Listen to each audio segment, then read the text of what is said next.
Hare Krishna, muy buenos días. Nama Om Vishnupadaya, Krishna Prestaya Bhutale, Srimate Bhaktivedanta Swaminiti Namine, Namaste Saraswate Deve Gauravani Prasharine, Nirvisesa Sunyavadi Pashatya Deshatarine. Shai Sri Krishna Chaitanya Prabhu Nityananda, Tri Abdvaita Gadavdara Srivasadi Gaura Bhaktavrinda. Hare Krishna, Krishna Krishna, Hare Hare, Hare Rama, Rama Rama, Hare Hare. Hare Krishna reiterados. Vamos a continuar con las lecturas y propuestas de reflexiones de los textos, en este caso de Srimad Bhagavatam. Vamos a recordar que nos encontramos todavía situados en el texto número 43 del capítulo 9 del primer canto del Srimad Bhagavatam, donde Sutta Goswami dijo lo siguiente: así pues, Bhishmadeva se fundió en la superalma, el Señor Sri Krishna, la suprema personalidad de Dios, con la mente, el habla, la vista y las acciones, y de ese modo cayó y dejó de respirar. O sea, es la descripción que Sutta Deva Goswami hace de cómo fue que Bhishmadeva pasó de la vida material, o sea, la vida del cuerpo material, hacia la muerte, cómo hizo el tránsito, y lo hizo fijando todas aquellas actividades que todavía podía hacer, o sea, la mente, el pensar, el mirar y el hablar, fijándolo y el recordar en relación con la absoluta y maravillosa, siempre amorosa personalidad de Dios.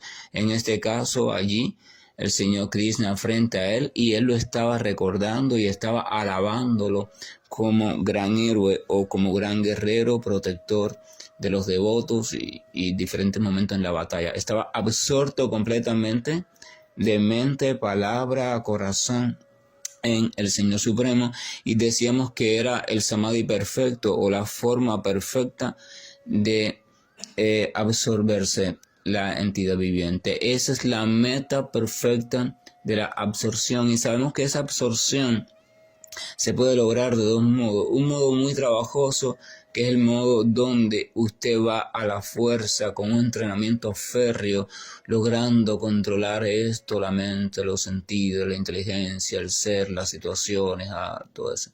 Y el otro modo, que es un modo que ocurre de manera natural, incluso de manera progresivamente, prácticamente sin uno darse cuenta, es mediante el desarrollo de un sentimiento progresivo que en su madurez llega a ser amor puro y perfecto. Y cuando el amor está presente, entonces sucede automáticamente la absorción, porque por naturaleza propia la entidad viviente se absorbe, o sea, se dirige, se coloca allí en aquello que consiste en el objeto supremo de su amor. Eso no hay quien lo dude. Entonces, ahí tenemos las dos grandes vías. El devoto opta por la segunda vía. Desarrolla una metodología que le permita, un estilo de vida que le permita irse enamorando cada vez más del Señor Supremo. Tiene que tener paciencia, seguir lo establecido, que ya hay, la metodología que hay para ello, y ocurre a su debido tiempo.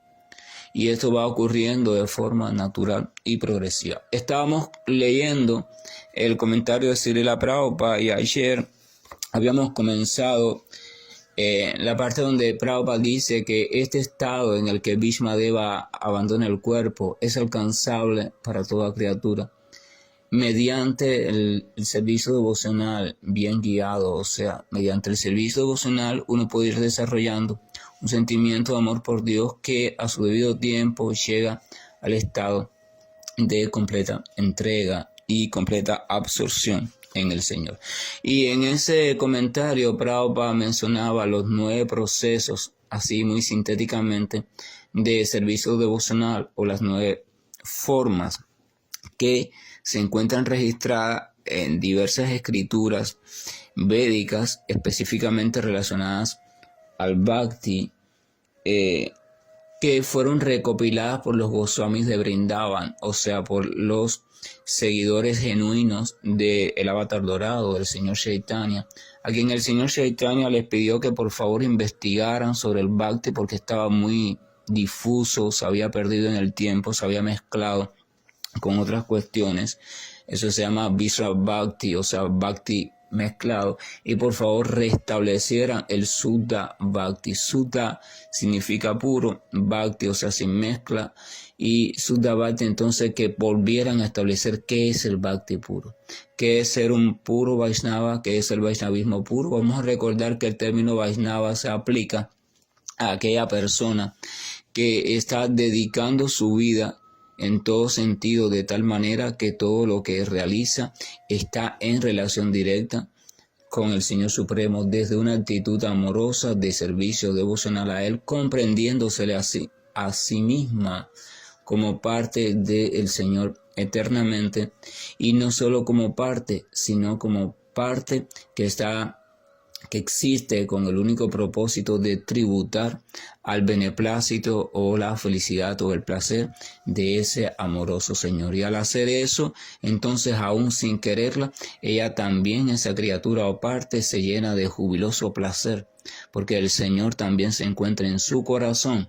Entonces, si el Señor se va volviendo siempre más feliz y ella toma conciencia de eso y el Señor se encuentra en su corazón, entonces ese reflejo del Señor en su corazón va a reflejar también aquella gran felicidad.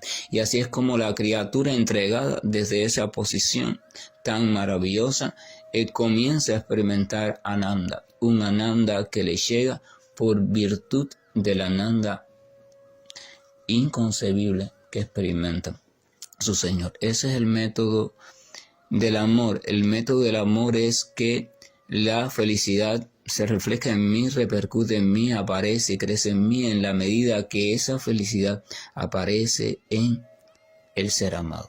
El ser amado va siendo cada vez más feliz y entonces yo, si estoy participando de contribuir a eso, a que eso suceda, wow, me siento feliz. Siempre piensen en la madre o piensen en cualquier criatura que sinceramente quiera el bien de alguien. Esa criatura va a pensar siempre y va a desear siempre, va a diseñar diferentes estrategias para lograr el bien de esa persona, para lograr el bien y aliviar algún sufrimiento que tenga, porque el ver a esa persona tranquila, estable, risueña, gozosa, ya le da felicidad. Esa es su felicidad. Su felicidad no está en ella tener comodidad, tener esto, no. Su felicidad está en saber que su ser querido, sus seres queridos se encuentran bien dentro de las posibilidades y que ella o él está participando de que eso de alguna forma u otra esté sucediendo. Eso es Bhakti. Así que Bhakti, por lógica, es la práctica genuina, la actividad genuina original del alma o de la entidad viviente, es Bhakti.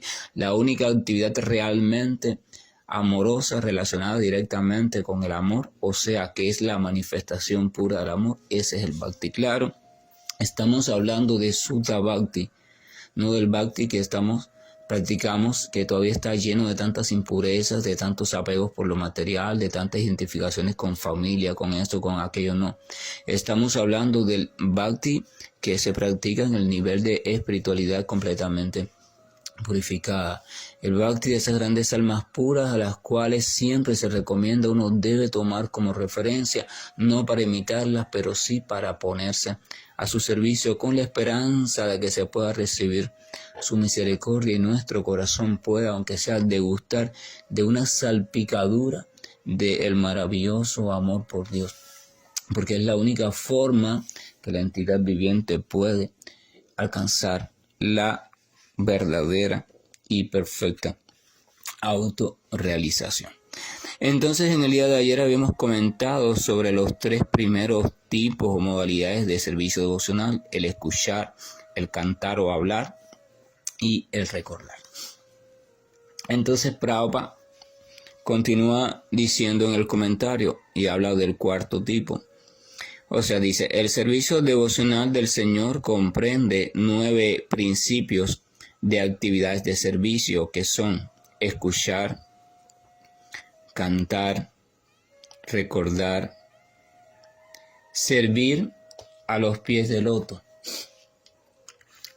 Este es otro tipo o otra modalidad de servicio devocional. Es yo, por ejemplo, en la comprensión del Señor hay 4 etapas básicas. Estas 4 etapas son, en las primeras 2 etapas, debido a todavía falta de una concepción adecuada sobre el Señor, primero se le entiende como aquello que es lo más poderoso que existe, e incluso se le puede entender como aquello que es tan poderoso que también es demasiado recto, demasiado brusco con quienes de una forma u otra se descarríen o decidan seguir un camino diferente a sus recomendaciones. Entonces, los sentimientos de temor o los sentimientos de buscar beneficios son los primeros 2 que aparecen en la criatura en relación al Señor. O sea, se empieza a recurrir al Señor por miedo al Señor, porque si no recurro a Él, entonces me puede pasar esto, aquello. Y ahí vienen las descripciones de la literatura, de no sé cuántos infiernos, de no sé cuántas cosas muy tortuosas, que de esto y que la cría y que el alma y que, o sea, en la literatura, en todas las literaturas vemos siempre algunas descripciones de panoramas o paisajes o experiencias de vida tan atemorizantes que están diseñadas para que la criatura, aunque sea por fe en ese desastre que crea que sí es real, que le puede pasar si mira, si no hace esto, si no hasta qué, entonces aunque sea por eso, se abstenga de comportamiento degradante. Esa es la única finalidad, lograr que una criatura en un determinado tiempo, o sea, una determinada época, se abstuviera de comportamientos progresivamente degradantes, porque ya que no lo hacía por simple inteligencia, por simple comprensión lógica, aunque sea por temor. Entonces hacía falta describir sitios así, experiencias de vida así, muy espeluznantes. Y entonces el temor es una de las primeras cuestiones que pueden llevar a la criatura a obedecer o a seguir las prescripciones del Señor Supremo. La otra cuestión son las promesas. También la literatura está llena de lo contrario. O sea, a la par que menciona los lugares esos tan atroces, menciona también lugares muy especiales, lugares muy llenos de luz, muy llenos de lujo, de bienestar, de risa, donde hay felicidad, donde hay esto, donde se puede esto, aquello. Entonces la criatura también puede pensaba, si yo sigo al pie de la letra todas las prescripciones que se me dan con relación a una vida ordenada, obediente, etcétera, etcétera, entonces aquí se me garantiza que después de la muerte va a suceder tal cosa. O sea, entonces temor y deseo, o sea, atracción, que son los 2 principios básicos que mueven a la criatura en el mundo material, también se utilizaron para tratar de dirigir su mirada hacia seguir las recomendaciones de la Escritura. La finalidad era transformar la vida humana de esas criaturas, elevarlas a la modalidad de la bondad. Ahora, ¿qué pasa? En la madurez de la relación con Dios se espera que la persona llegue a comprender al Señor también como aquel que lo mantiene todo, aquel que por su gracia permite que se mantenga la armonía, o sea, se mantenga funcionando este universo material y por lo tanto las plantas crezcan, den fruto, etcétera, etcétera, el sol, la luna, los ciclos, los astros, todo lo necesario para la vida material en este planeta. Vamos a hablar de este planeta. Y entonces cuando se da cuenta de eso y empieza a revisar su vida y empieza a ver que cómo en tantos momentos de su vida el Señor de una forma u otra lo ha cuidado, lo ha dirigido, lo ha protegido, que en ese momento no se dio cuenta, pero ahora se da cuenta. Entonces surge un sentimiento más que de temor, más que de deseo, surge un sentimiento de agradecimiento y surge entonces el sentido del deber. O sea, mi deber entonces es tratar de servir, es tratar de estar al pendiente de todo aquello que esté relacionado con ese que es quien se encarga de que esta vida, que yo le llamo mi vida, siga funcionando. Es quien se encarga de que yo pueda tener de un modo u otro alimento, es quien se encarga de responder a mis peticiones cuando soy muy desesperado, es quien se encarga de que haya luz, de que haya... quien se encarga. Entonces el ser humano da un salto en su proceso paulatino de acercamiento al Señor Supremo. Y ahí viene entonces la actitud de agradecimiento. Surge en el corazón el agradecimiento. Y ahora ya no sigue las cuestiones de Dios ni por temor, ni por búsqueda de beneficio, por las promesas, etcétera, etcétera, sino por un sentido de deber. Y ahí vienen las prescripciones, las regulaciones, haz esto, no haz aquello, cuídate de no vivir así, mira, vive de esta manera, ¿verdad? Y uno empieza, es cuando se dice, por decirlo así, es un religioso de corazón. Empieza a hacer caso de las escrituras, no por nada secundario, sino por un sentido de que, wow, debo hacerlo porque es para mi beneficio. Y allí en esa etapa se debe mantener la criatura en transformación constante hasta que se va purificando completamente de todo apego ilusorio con los conceptos materiales de la vida. Cuando eso sucede, entonces va sucediendo a la par también el desarrollo de un sentimiento creciente hacia el Señor que va pasando más allá del simple deber y va dejando algunos sentimientos de asomo, de cariño. Ya no es solo deber, sino se va dando un cariño. Pero cuando la criatura está todavía en esa etapa de deber, en el cual deberíamos estar todos, porque sí, no se puede saltar a la última etapa sin pasar por las anteriores. En una vida o en la otra, la criatura debe ir cursando por el curso natural. Cuando está en ese sentimiento de deber, entonces allí el servicio devocional que le presta la criatura al Señor se lo presta en el sentido de sentirse como sirviente, pero sirviente basado como su deber. Mi deber es servir al Señor.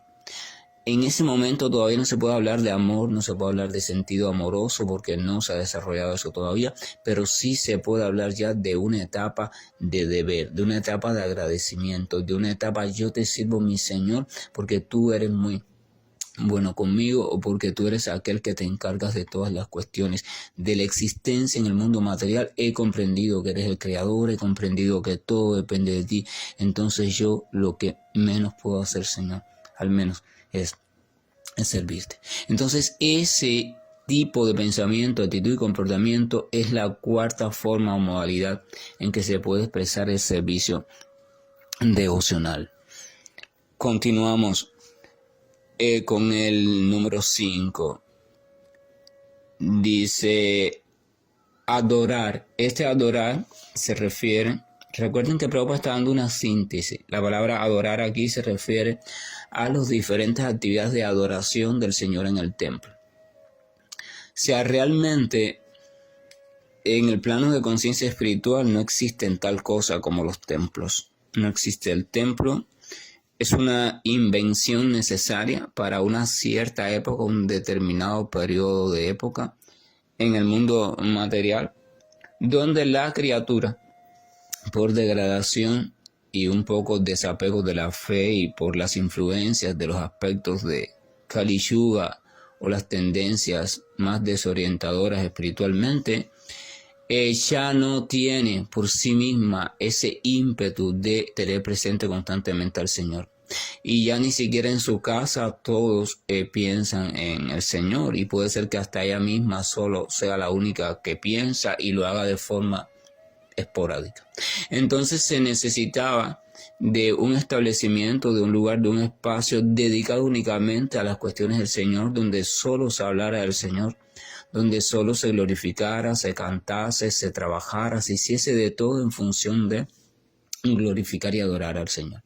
Ese espacio se llamó templo, que fue primero siendo en diferentes lugares, un monte, una cueva, un lugar sagrado, o sea, el establecimiento de un lugar sagrado visible era necesario. Pero, por ejemplo, si uno revisa el Apocalipsis, los últimos 2 capítulos de Apocalipsis de la literatura cristiana, se va a dar cuenta también donde, cuando habla del restablecimiento del reino de Dios, que la ciudad sagrada o ciudad de Dios se dice que y allí no había templo, porque el Señor y el Cordero eran el templo de los habitantes. El propio Señor era el templo, pero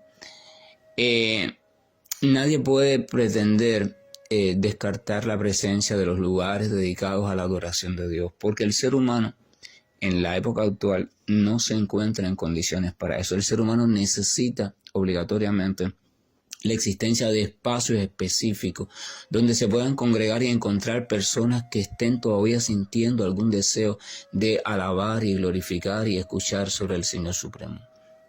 Si el ser humano, en virtud de su ignorancia, y piensa, no es necesario los espacios para reunirse, no es necesario el templo, no es necesario esto, y simplemente lo erradica, lo quita, entonces el ser humano da otro pasito más en dirección a su perdición progresiva.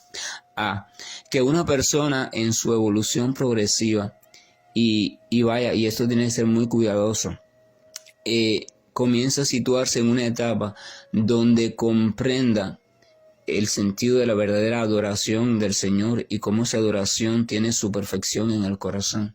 Y ella logra mantener diariamente y mantenerse las 24 horas fija en el degustar de la presencia de Dios en su corazón, cosa que no es tan simple de lograr. Entonces esa persona no está atada a ningún espacio, no está atada a asistir o a congregarse. Pero la mente, movida por Kali Yuga, el ego falso y la locura de los tiempos modernos, suele hacerte creer que tú estás en ese estado, que estás en ese nivel y que por tanto teóricamente entiendes que el Señor está en el corazón, así que no tienes que asistir a ningún sitio. Entonces tú, ¿qué haces? Te quedas allí apartado porque yo a mi manera, como dice la gente, a mi manera, voy adorando a Dios. El resultado es fácil de predecir. Tu práctica se va a ir debilitando y tú te vas a perder, así de simple. Y si acaso mantienes alguna ilusión de relación con el Señor, va a ser eso, una simple ilusión. No se puede mantener una relación estable con Dios en soledad, a no ser para aquellas grandes almas que ya han llegado a la perfección de la pureza, y ninguno de nosotros, estoy seguro, lo somos. Entonces es saludable que busquemos, es saludable que anhelemos el poder encontrarnos, aunque sea de modo regular, con personas que están preservando todavía el deseo de relación sincera con Dios. Y que dispongamos de algún espacio, si no es una institución, al menos en una casa, en un lugar, en un parque, donde podamos coincidir, o que al menos sea para eso. Eso es necesario.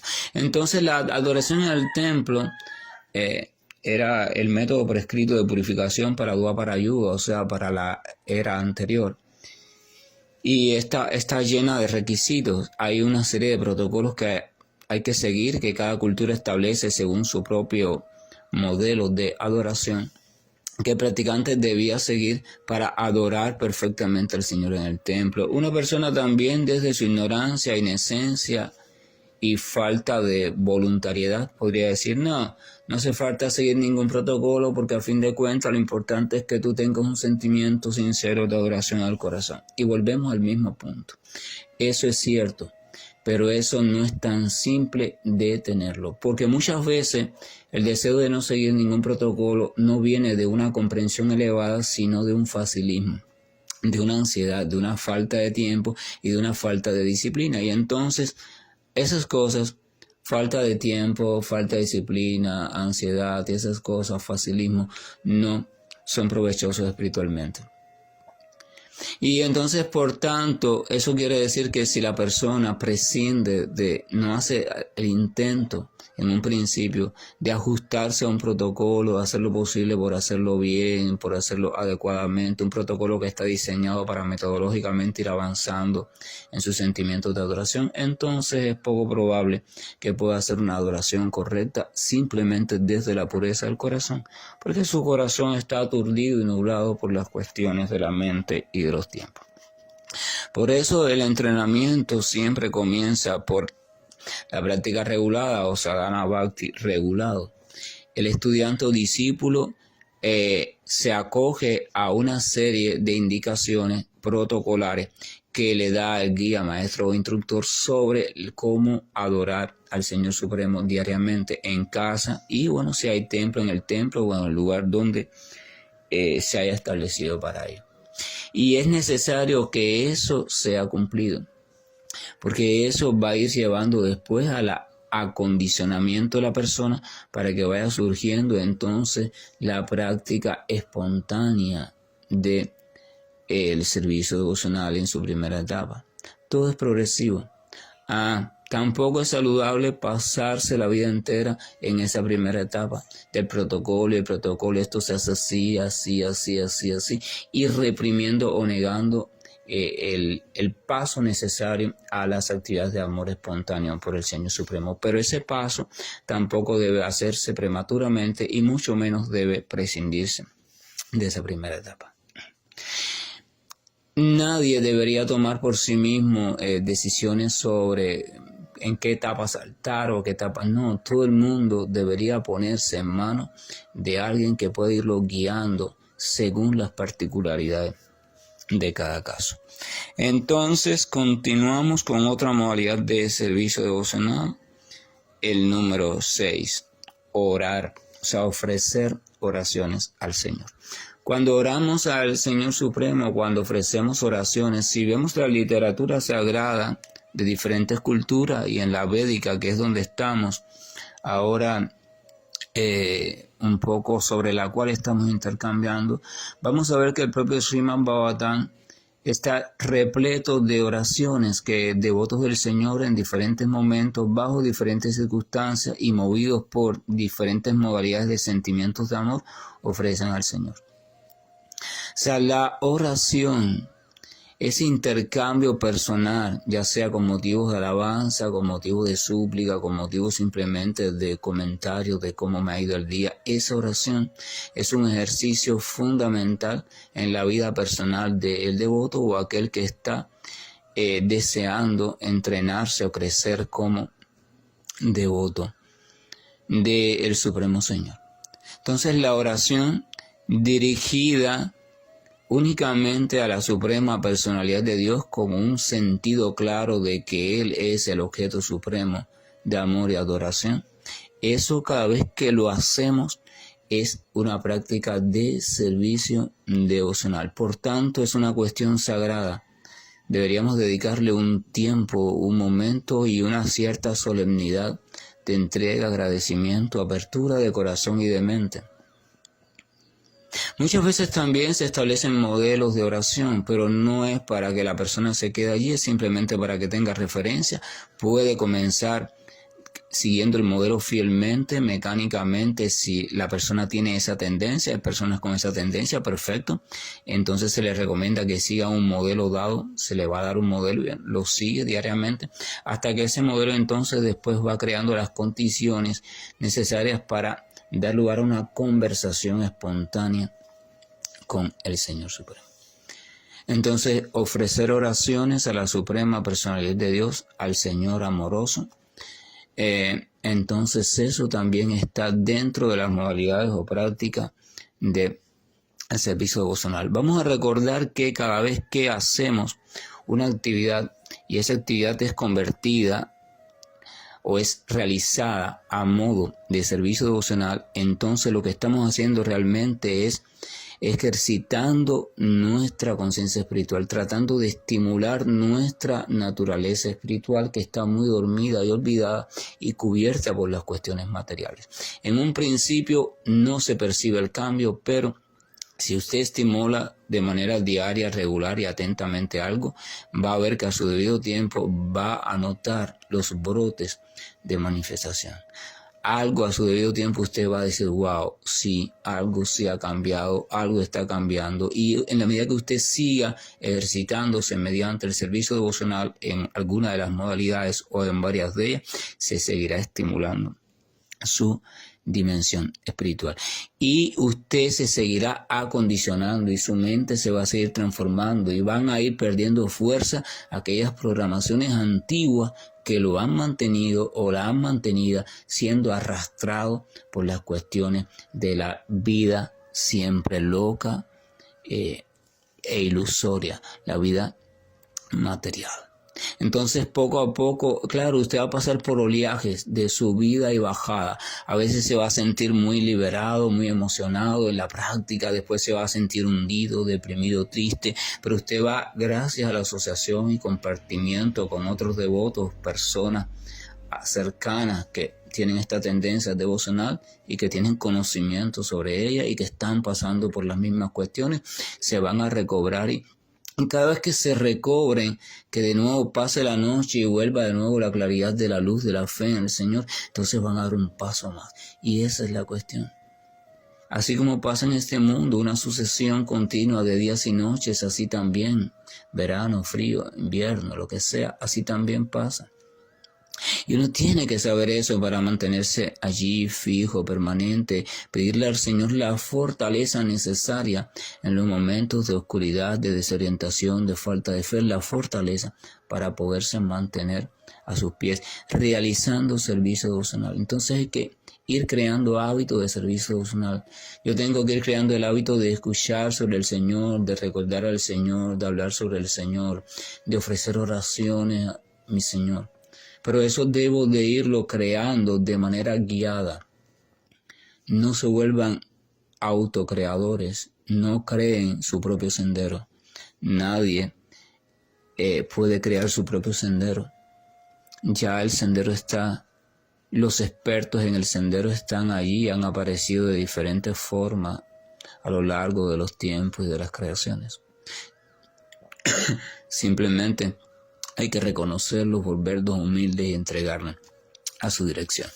Entonces nos quedamos acá y todavía nos faltan unas cuantas modalidades de servicio devocional. Es un tema muy maravilloso porque es el centro, es la esencia del camino de salvación de la criatura y por eso le estamos dedicando bastante tiempo a este comentario. Que la gracia y el amor de nuestro amoroso, y lo voy a repetir, amoroso, siempre amoroso, muy amoroso, aunque en la vida no te pasen las cosas que te gustaría que te pasen, que tú andas buscando, que tus caprichos quieren, que tus deseos quieren, aún así eso no significa que Él no es amoroso. El Señor siempre es amoroso.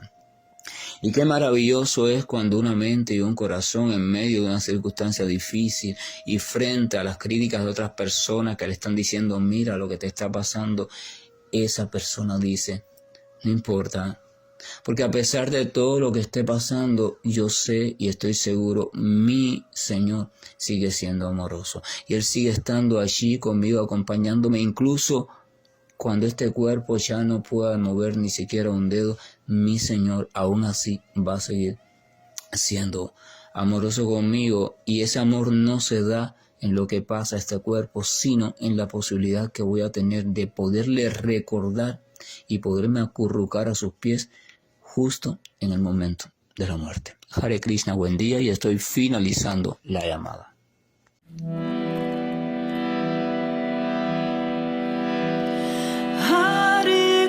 Krishna